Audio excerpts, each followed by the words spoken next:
5.18 기획보도 마지막 순서입니다.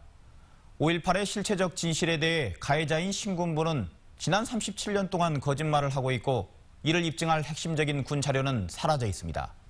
고의적인 자료 폐기 가능성이 제기되고 있는 가운데 새 정부의 진실 규명 노력이 요구되고 있습니다. 김민정 기자입니다.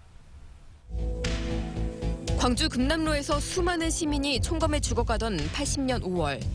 같은 시기 전두환 보안사령관과 이희성 육군 참모총장의 날짜별 동향 보고를 담은 군 자료는 존재하지 않는 것으로 알려져 있습니다.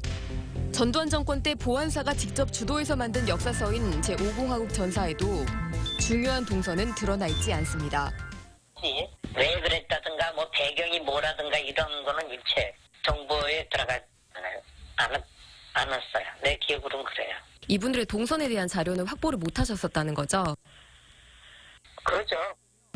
군 자료를 없애거나 왜곡했을 시기는 크게 두 차례로 보안사가 제5공화국 전사를 편찬하며 문제가 될 만한 자료를 없애거나 1988년 광주 청문회를 앞둔 신군부가 핵심 자료를 없앴을 가능성이 제기됩니다.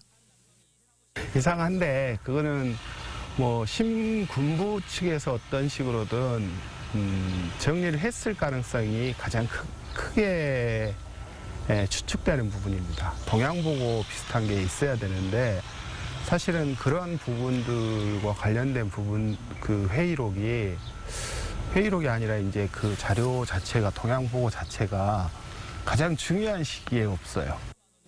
확보된 군 자료라도 공개하려는 용기 있는 시도가 그간 이어져 왔지만 민간 차원의 시도론 역부족입니다.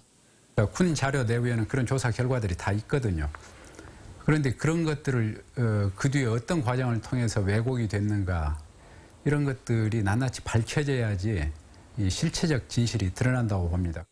사건 직후 12년간 가해자들이 대통령이자 국군 통수권자로 군림했던 상황도 5.18 진상규명을 어렵게 했습니다.